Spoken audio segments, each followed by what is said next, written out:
जब भी कोई यूएसए एलएलसी बनाता है, सबसे पहला डर जो लोगों को होता है वो आईआरएस का होता है। बहुत लोग सोचते हैं कि अगर उन्होंने यूएसए में कंपनी बना ली तो आईआरएस उनसे हैवी टैक्स ले लेगा या उनको लीगल प्रॉब्लम हो जाएगी। लेकिन रियलिटी क्या है? क्या non US residents business owner को वाकई आईआरएस से डरना चाहिए? आज की वीडियो में मैं आपको सिंपल लैंग्वेज में एक्सप्लेन करूंगा कि आईआरएस का रोल क्या है, नॉन रेजिडेंट्स के लिए टैक्स रूल्स क्या हैं और कौन सी मिस्टेक्स हैं जो आपको अवॉइड करनी चाहिए। Hello entrepreneurs, welcome back to my YouTube channel. मैं हूं आपका होस्ट, एंटरप्रेन्योर और business consultant Hamid Hanif. IRS क्या है? आईआरएस का फुल फॉर्म है इंटरनल रेवेन्यू सर्विसेज। ये यूनाइटेड स्टेट्स गवर्नमेंट का वो डिपार्टमेंट है जो टैक्स कलेक्शन और टैक्स लॉज को मैनेज करता है। इसका मतलब क्या है? आईआरएस इंडिविजुअल्स और बिजनेसेस से टैक्स कलेक्ट करता है और इंश्योर करता है कि कंपनीज टैक्स रूल्स फॉलो कर रही हैं या नहीं। सिंपल वर्ड्स में समझे तो आईआरएस यूएसए का टैक्स डिपार्टमेंट है। जैसे पाकिस्तान में एफबीआर होता है, वैसे ही यूनाइटेड स्टेट्स में आईआरएस का सिस्टम होता है। अब समझते हैं कि नॉन यूएस रेजिडेंट्स के लिए आईआरएस का रोल क्या है। अगर कोई नॉन यूएस रेजिडेंट यूएसए में एलएलसी ओन करता है तो आईआरएस को इंटरेस्ट सिर्फ एक चीज में है, टैक्स कंप्लायंसेस। इसका मतलब ये है कि आईआरएस सिर्फ ये देखना चाहते हैं आप अपनी बिजनेस एक्टिविटी करेक्टली रिपोर्ट कर रहे हैं या नहीं। आईआरएस को फर्क नहीं पड़ता कि आप किस कंट्री में रहते हैं या आप ऑनलाइन बिजनेस कर रहे हैं। उनका फोकस सिर्फ ये होता है कि कंपनी रूल्स फॉलो कर रही है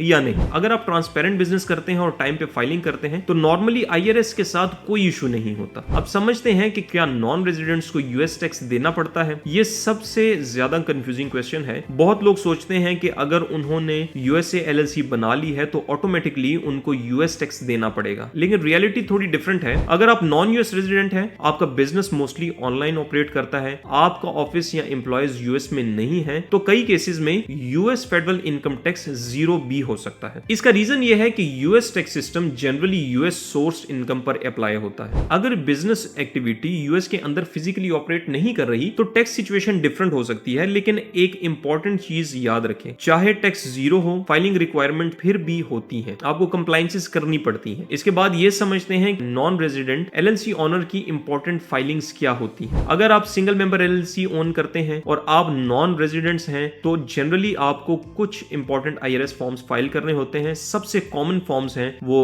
1120 परफॉर्मा और फॉर्म 5472। इन फॉर्म्स का पर्पस ये होता है कि आईआरएस को कंपनी के बारे में इंफॉर्मेशन दी जाए, जैसे कंपनी ओनर कौन है, कंपनी ने किस टाइप के ट्रांजैक्शंस किए, कंपनी और ओनर के दरमियान फाइनेंशियल एक्टिविटी क्या थी। तो ये सारी चीजें जो हैं आपने 1120 परफॉर्मा और 5472 पर रिपोर्ट करनी होती है। ये फाइलिंग्स यूजुअली साल में एक ही बार होती हैं और अगर ये फाइलिंग मिस हो जाए तो पेनल्टी $25,000 तक की हो सकती है। इसीलिए बहुत इंपॉर्टेंट है कि एलएलसी ओनर्स अपने कंप्लायंस को सीरियस लें। आईआरएस नॉर्मली बिजनेसेस से प्रॉब्लम तब होती है जब टैक्स फाइलिंग बिल्कुल नहीं की जाती, इनकम हाइड की जाती है या इनकरेक्ट इंफॉर्मेशन सबमिट की जाती है। तो अगर आप प्रॉपरली अकाउंटिंग मेंटेन करते हैं, टाइम पे टैक्स फॉर्म्स सबमिट करते हैं और ट्रांसपेरेंट बिजनेस चला रहे हैं तो जनरली आईआरएस के साथ कोई इशू किसी किस्म का भी नहीं होता। आईआरएस का सिस्टम ज्यादातर ऑटोमेटेड होता है और वो सिर्फ कंप्लायंसेस चेक करता है। तो एंटरप्रेन्योर्स, सिंपल आंसर ये है कि आईआरएस से डरने की कोई जरूरत नहीं है। लेकिन आईआरएस को इग्नोर करना सबसे बड़ी मिस्टेक हो सकती है। अगर आप अपनी एलएलसी प्रॉपरली मैनेज करते हैं, फाइलिंग टाइम पर करते हैं और रिकॉर्ड्स मेंटेन करते हैं तो आपका बिजनेस स्मूथली रन हो सकता है। अगर आप यूएसए एलएलसी, ईआईएन या ई कॉमर्स बिजनेस के बारे में और डिटेल्ड वीडियोस देखना चाहते हैं तो मेरे चैनल को सब्सक्राइब जरूर करें और इस वीडियो को लाइक करें और शेयर करें। Thank you for watching this video. तब तक के लिए stay tuned with Boosty Global east.